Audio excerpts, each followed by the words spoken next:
Chapter 3, Section 2.1, The 4 Conventional Strategies. One of the most common complaints against supporters of freedom, and more specifically the libertarian-type activists, is the fact that they can't seem to accomplish any significant progress towards a free society.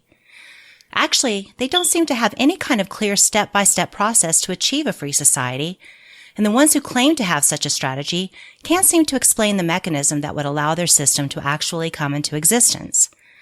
So here I will examine the 4 standard strategies commonly espoused for obtaining a free society. I view the first 2 strategies to be foolish and counterproductive at best. The third strategy I believe to be necessary, however only useful in hindsight each time the state fails to do what it claims exclusive right to do. Therefore, I don't view the third strategy as a strategy to assist the failure of the state, but more as a propaganda campaign for freedom. And the fourth strategy I view as the most critical of the 4, and yet by itself it is incomplete. As I cover these 4 strategies, the reader may notice his or her feelings being pricked, as almost all of us have at some time used some of these failed strategies. I would urge the reader to press on, look for logic in the argument, and set aside feelings of loyalty and dedication to leaders and processes that have simply not produced what they have advertised. Don't allow yourself to be caught up in a kind of gambler's fallacy where you convince yourself to keep hitting the same spot over and over either because a win is due or because having invested so much in your spot you can't afford to change at this point in the game. Rather, see that the wisest move in a rigged game is to stop playing. Chapter 3, Section 2.1.01. Strategy 1. The Political Means. Vote for Joe. Support this law. Repeal this law. Vote for me. I'm better than Joe, and I'll support this law while I repeal that law. Sign this petition so the government will do what we say. We'll win a majority, then we'll use democracy to force the world to be free. Without exception, every anarchist should already know that there are 2 fundamentally opposed means whereby a person can achieve their desires and their sustenance. These are work and robbery. There simply is no third choice. When you work to produce something, or when you peacefully persuade someone to trade for something that has been produced through work, you are using the economic means to satisfy your desires and needs. The opposite of this is the political means, or robbery, where you use fraud, theft, violence, or threats of violence to satisfy your desires and needs. On the surface, there would seem to be a third means of satisfying your desires and needs, that being either charity or lottery. However, upon closer examination, charity lottery is simply a subset of either the economic means, where the charity lottery is voluntary and is the direct result of the abundance produced by the economic means, or it's a subset of the political means, where robbery is justified by giving a portion into the charity lottery, usually for a political advantage of some kind.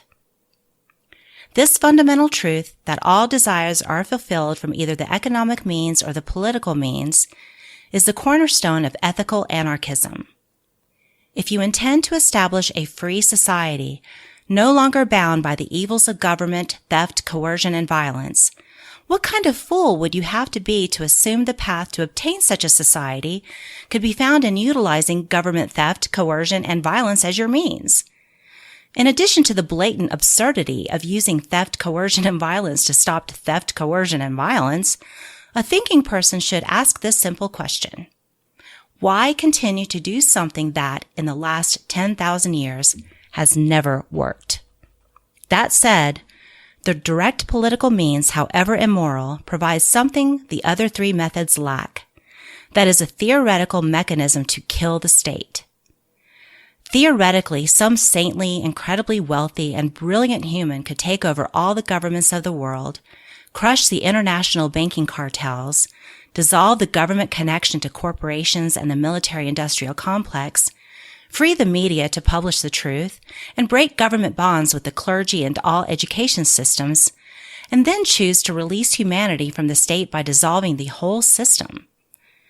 And if you believe that is actually possible, you likely believe in unicorns, elves, the Easter Bunny, and candy that falls from rainbows.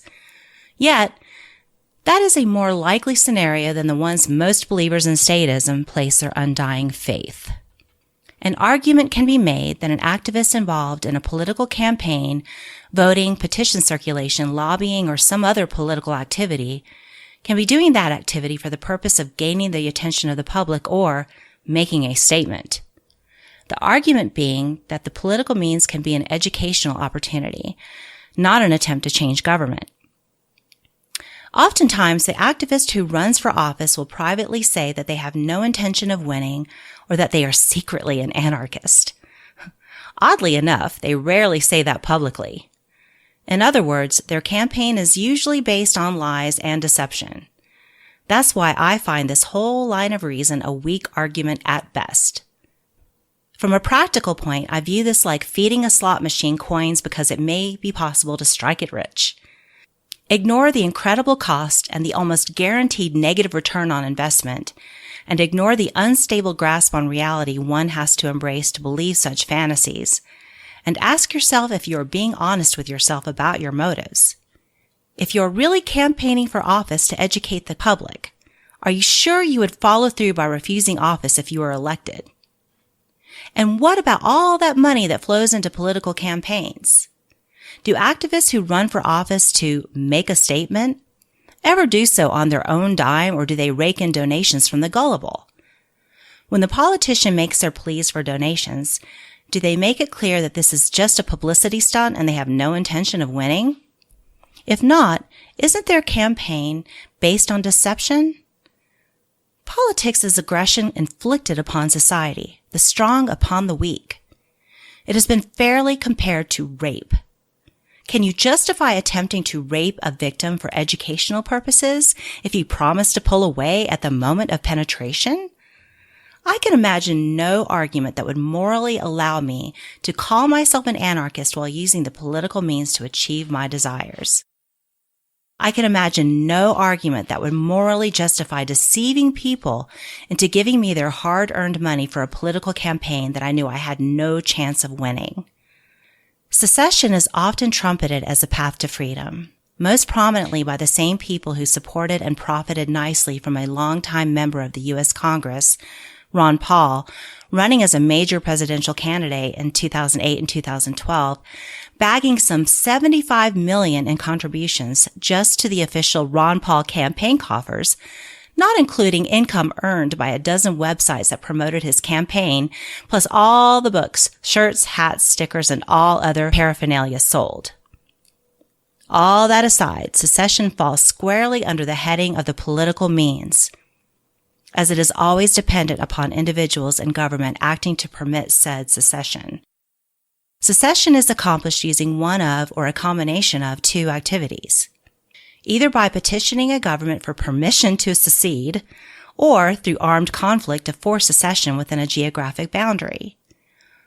Armed conflict for the purpose of secession usually turns into revolution, and no revolution has ever produced a free people. Revolution is a violent, bloody process that, if successful, exchanges the old tyrant for a new one, then forces that new government on people whether they want it or not.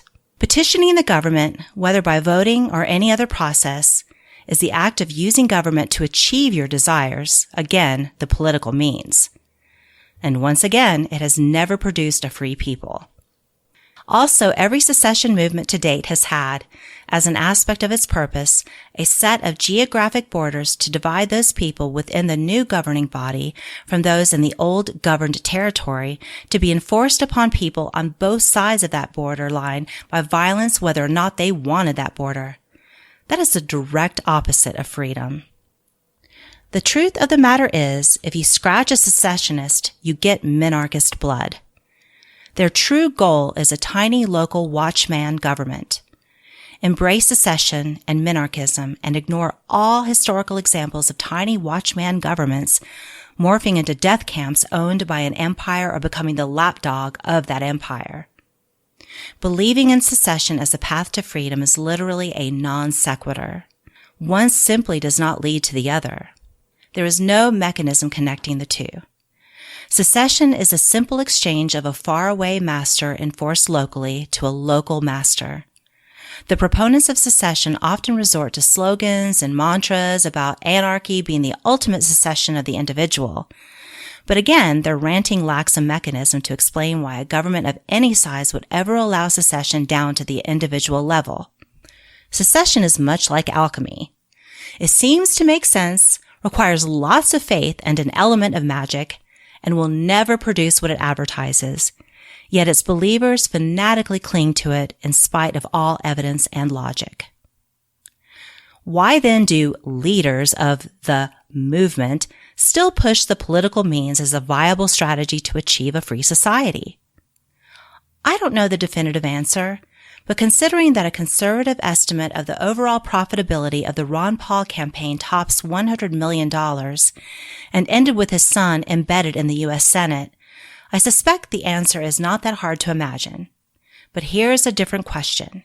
Is there nothing that could have been done with those millions of dollars that would have been a better investment to liberty than handing it to a politician and his little factory of cronyism and nepotism? Chapter 3, Section 2.1.02. Strategy 2. Civil Disobedience. In my whole life, no other topic has caused more people to be angry at me than when I've explained the accepted legal definition of civil disobedience. The reason for such anger is that so many people have invested so much of themselves, including life, liberty, and property, in support of civil disobedience. Then when they hear the cold, hard facts, not washed through a poem by Henry David Thoreau, but the actual truth, they simply refuse to face the fact that they are not doing what they think they're doing when they commit civil disobedience. So rather than accept the truth, they take their frustrations out on me, the messenger. Fortunately for you, dear reader, I don't care how many angry libertarians and anarchists want to spew hate at me for popping their magic bubble. My only responsibility is to speak truth. Therefore, once again, I enter the breach. Civil disobedience is not an act of revolution, rebellion, nor anarchism. Civil disobedience is an intentional, usually peaceful, breaking of a law to demonstrate resistance, not to government itself, but resistance to that specific law while remaining obedient to the overall concept of government law. As such, most modern governments recognize civil disobedience as a rightful method to redress a specific grievance. Oftentimes in court cases, the civil disobedient does not face the same punishment as someone who normally would break the same law. So keep in mind, no matter the intent of the activist, civil disobedience is considered in the same category as voting, petitioning, sending letters to politicians, and marching in a protest. You may point out one or two specific cases where a person used civil disobedience and a court reacted with an extreme sentence or punishment. To this I would answer, of course this happens. You didn't think government thugs would obey their own laws and procedures, did you? They do what they want to do. Government justice is often dictated by the whim of a government judge who is lenient when he feels good and harsh when he feels bad. This is the one glaring reason that civil disobedience is almost always the most foolhardy choice a person can make when considering the question of how to influence government.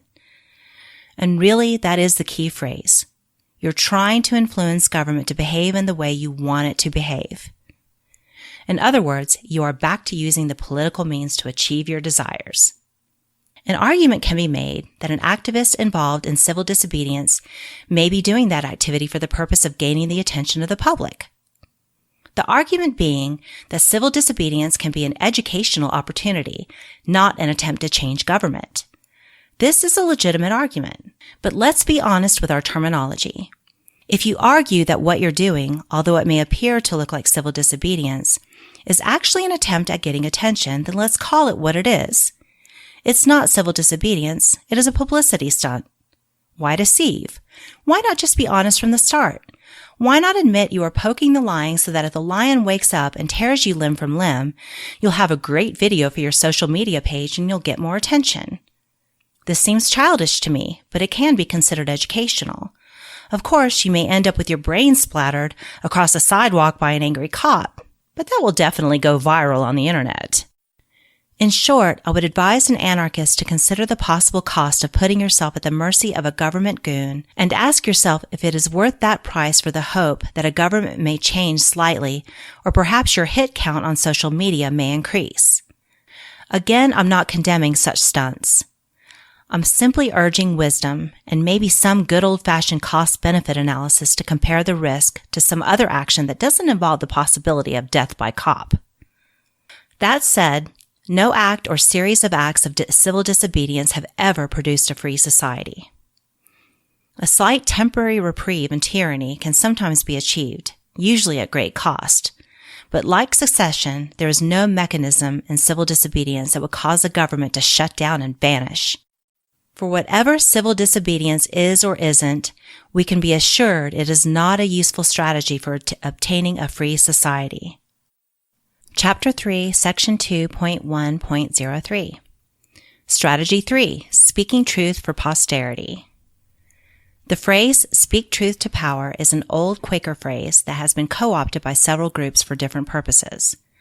Although it didn't make it into print until the 20th century, its origin is commonly believed to be a 19th century description of an event in 1655 when Quaker activist George Fox was captured and brought before Oliver Cromwell. Facing the threat of death by flames or worse, Fox proclaimed without fear or respect of person the truth as he knew it to be. Cromwell, a Puritan and a sworn enemy of the Quakers, was so impressed by this man of faith that he let Fox go free. Twice. Subsequently, the story has become perverted to purvey the idea that Fox spoke truth to power to influence government to do his bidding. Balderdash! Fox had exactly zero influence on the Cromwell government. George Fox almost certainly believed himself to be a dead man, talking as he rebuked, condemned, and reviled the murderer Cromwell. The fact that Cromwell's conscience struck him and caused him to act in mercy towards Fox speaks to Cromwell's Christian upbringing and parentage, and not to the absurd idea that facing death, Fox tried to use the government that he so reviled. The witness of George Fox's life proclaims that any words he spoke to Cromwell were spoken with a full knowledge that he was speaking to the ages, not to some usurper on a man-made throne of blood and gore. Thus we have the key. We must boldly speak truth in the face of power, not to influence power, but to state truth for posterity's sake. Ludwig Heinrich Edler von Mises said, "Do not give in to evil, but proceed ever more boldly against it." Mises could have easily taken the path of Milton Friedman and sold himself into the service of the powers that be. But like Fox, Mises was not that kind of man. Mises boldly spoke truth in the face of power in Austria as a fascist Nazi shadow descended upon Europe. And then he came to America and continued to speak truth even as soft fascism continued to descend upon the earth by way of the fist of Washington, D.C. And so we should learn this lesson. Speak truth, not to influence the warmongering, hate-filled, violent mob called government, but speak to posterity. Speak as if your children and their children are watching and listening to every word you utter. Therefore, we speak truth for posterity, not to change government, and not to bring about a free society, and not to convince the naysayers. We speak truth to posterity for the sake of posterity. One fast note about filming police, and then I'll cover this topic more thoroughly later. Filming the police falls under this category of speaking truth if done properly. If you as an activist are filming police so that police will be more accountable, or so agencies will hold police more accountable, you are not a friend of freedom. You are a statist. Stop reading this book, go lick the boot of your master, and leave the activism to those of us who know who our enemy is. If, on the other hand, you understand that police are nothing but violent enforcers for their state masters, and their only real job is to kill, maim, cage, and destroy for the purpose of intimidating the general public, then we are on common ground. Eventually, governments on all levels will outlaw the filming of police. Again, more on this later. But before that time comes, documenting the activities of police is a critical aspect of speaking truth for posterity. The only way we can justify the irregular warfare that is about to erupt is if we have thoroughly documented the brutality of police. The only way the rest of the world can know the oppression you face in your neighborhood and in your town is if we film not only police, but every oppressive action of the state everywhere it happens. Filming, recording, exposing, and documenting everything we can document is an act of speaking truth for posterity. This is true in the Americas, in Europe, in Asia, and everywhere governments use their enforcement boot to choke humanity, but it is also true in the neighborhoods and villages of Pakistan, Yemen, and other places where governments rain death upon the innocent for the sheer purpose of causing terror and hate, while filthy politicians in the West strut around claiming they are bombing for peace.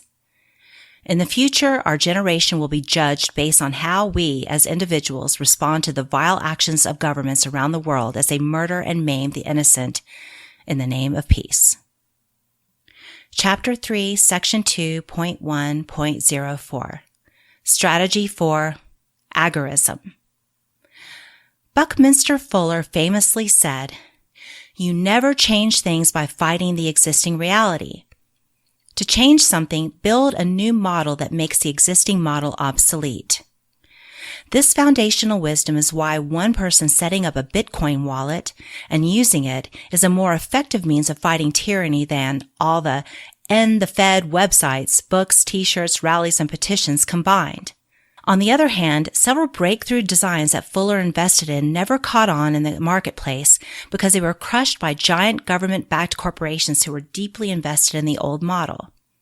So as much as I love the genius of Bucky, and as much as I love the innovation of the blockchain, it is simply one wheel on the cart. By itself, it will go nowhere. For Buckminster Fuller's philosophy to actually work, someone must break the violent monopoly stranglehold the state maintains on the market. Despite all of Buckminster Fuller's genius, he never understood that corporations like General Motors, along with the U.S. federal government, would just slap down his new model and continue selling the old model. This is the current situation with blockchain technology and Bitcoin.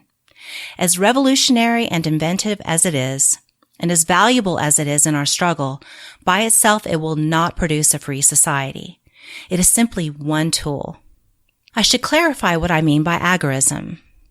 Sam Konkin said, "The goal of agorism is the agora, the society of the open marketplace as near to untainted by theft, assault, and fraud as can be humanly attained is as close to a free society as can be achieved. And a free society is the only one in which each and every one of us can satisfy his or her subjective values without crushing others' values by violence and coercion." I like that definition. I would add to that, agorism is counter-economics in action. Although black markets are part of the agora, agorism doesn't have to involve black markets. Growing your own veggies, repairing your neighbor's roof in exchange for a motorcycle, or riding that motorcycle without license or registration are all acts of agorism. Driving to Florida, buying a load of oranges from a farmer for cash, taking those oranges to Cincinnati and selling them by a freeway off-ramp without a permit is agorism. Running a private loan business without permits or permission from government is agorism. I have long been a supporter and practitioner of agorism. It's not easy and you probably won't get rich, but there is a kind of satisfaction knowing you're outside of the state system. Full-on agorism has its dangerous side. Every bowman in the woods who refuses to support Prince John runs the risk of being kidnapped by the sheriff. And any time you find yourself in the hands of the state, your situation becomes precarious. State justice involves half-witted buffoons with badges enforcing the random edicts of crony politicians, interpreted by judges who are typically failed attorneys lacking the energy, ability, or intelligence to live without the teat of government planted firmly in their mouth. So none of those people can be depended upon to act like predictable, civilized humans. Since the vast majority of agorism requires some kind of permanent base of operation, a farm, a compound, a storefront, or even a website, you become a stationary target for the sheriff of Nottingham to come snorting around looking for a cut of your business. For this reason, agorism requires wisdom and an ongoing balancing act to teeter between full-on fiscal independence and just doing enough to support the agora without landing in a cage.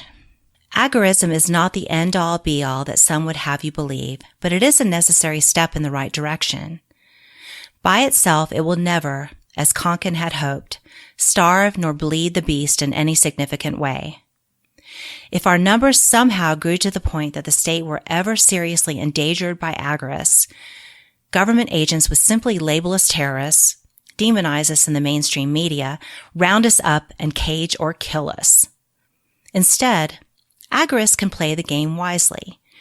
You don't want your children indoctrinated by the state, so don't send them to government schools. You don't want to feed your family fluoride-infused food and drinks, so learn how to filter your water, avoid mass-produced food and drinks, and eat healthy. You don't want to serve the Federal Reserve or the international banking cartels, so use cryptocurrencies as much as possible and save yourself the cost of outrageous fees in the process.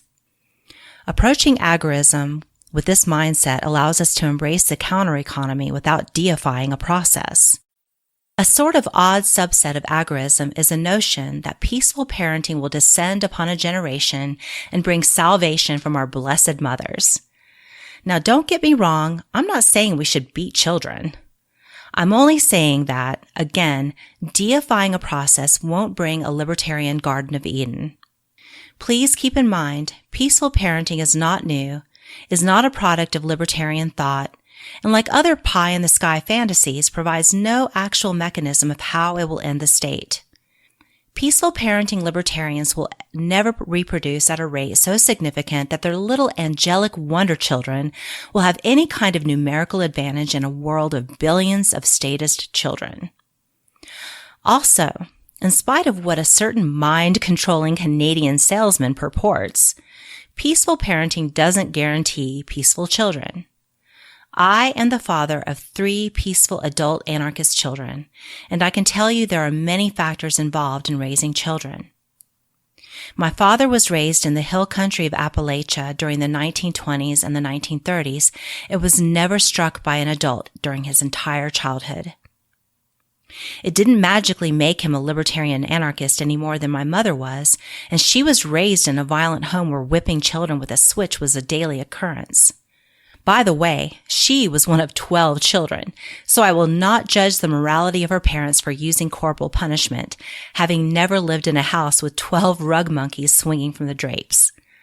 I will only say that as an aspect of agorism, child raising can only take us so far, and then we have to rely on something else to actually kill the state.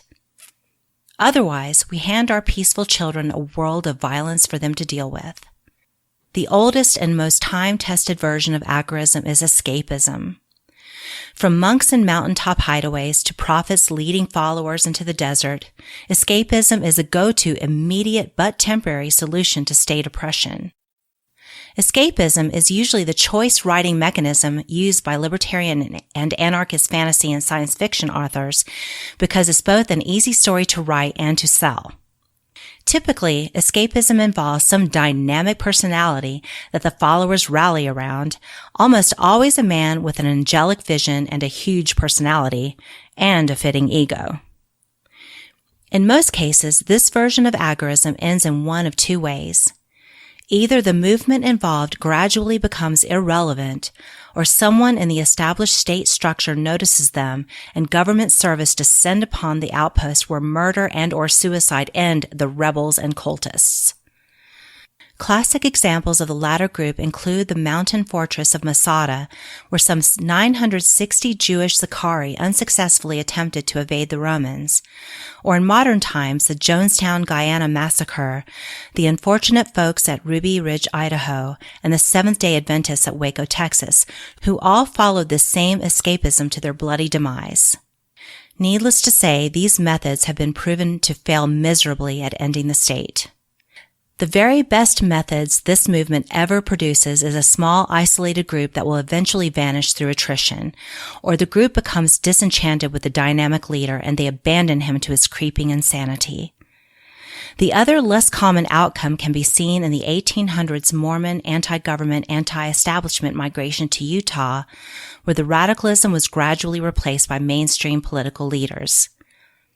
Now, after only 150 years, we see Utah as a seat of the NSA spy network, and the CIA has found Utah Mormons to be ripe for recruiting into its murderous enterprise. In today's world, we can watch New Hampshire's free state radicalism quickly being replaced by more level heads. So looking ahead into the future of the free state, we already see Orwell's Animal Farm working itself out as it did in Utah. Sorry, Snowball, but you and your little radio show are out. The one thing we never ever see from escapism is even the slightest possibility of ending or even weakening the state. But that fact rarely affects the wide-eyed faithful as they follow their great man into the wilderness. Chapter 3, Section 2.2. The need for a new strategy. To put it simply, the state is a problem. Fortunately, humans are innovative creatures. We are not just tool makers, as the anthropologists like to call us. After all, lots of animals use tools and some animals make their tools. Rather, we are problem solvers. For humans, tools are not just a way to crack a nut. Tools are a step in the process of problem solving. The human doesn't just find or make a tool for a job. The human keeps the tool and uses it or modifies it to fit whatever problem needs to be solved. Once the human masters a tool, the human will look for other tasks to use the same tool on.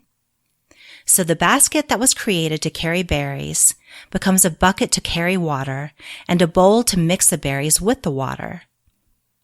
Another aspect of human nature is our fascination with watching other humans solve problems.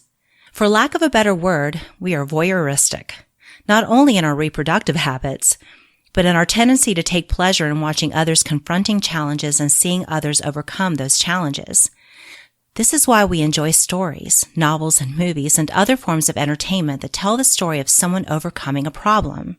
It's also the reason people like to watch game shows and reality shows on television. An aspect of this deeply human tendency is to copy or mimic the methods of problem solving that we observe other humans successfully utilizing. In spite of what authoritarians want to teach our children, copying is not cheating. Without the human urge to copy, we would still be naked, sitting under a bush in the Kalahari eating bugs. But we are not naked eating bugs because humans naturally copy from each other. We make and modify tools and we solve problems. Actually, humans not only excel at problem solving, we thrive on it. The vast majority of games that people play are simply exercises in problem solving, and humans love games. So we should think of the state as nothing more than a problem. A very serious problem, but just a problem. And, I might add, the state is not necessarily the biggest problem humans have overcome. It's only the current problem. Remember, while other megafauna around us were experiencing mass extinction during and directly after the last ice age that happened in conjunction with radical climate upheavals, humans thrived and even experienced a sort of population explosion. Keeping the problem in perspective, we must reject the myth that the tools commonly used are the only tools that can be used. Since using the political means is both unethical and counterproductive, and since civil disobedience is nothing more than a publicity stunt at best and always involves unnecessary risk, and since speaking truth for posterity is great but does little if anything to advance our cause in the present tense, and agorism, although critically important, cannot achieve our goals on its own, we must have a fifth strategy if we are to succeed. So then, since our problem is the state, and to defeat it we must break the power of governments, corporations, banking cartels, the media, the intelligentsia, and the clergy, why not copy from an entity who has taken this process to an art form? No one is as good at eliminating competition as the state itself. No one has more experience at killing governments, corrupting the media, discrediting the clergy, and baffling the intelligentsia than the state. No one is better at destroying a currency than the state. If we examine how the state kills competition, what tools the state uses to destroy governments, and how the state manipulates the storyline to always favor a pro-state agenda, then we can copy the methods of our enemy and turn them on him. We have but two limitations. We must do this task while keeping our actions within the zero aggression principle. and we must avoid the trap of central planning and leader dependency. That may be tricky, but it is not impossible for the species that figured out how to thrive during mass extinctions and ice ages.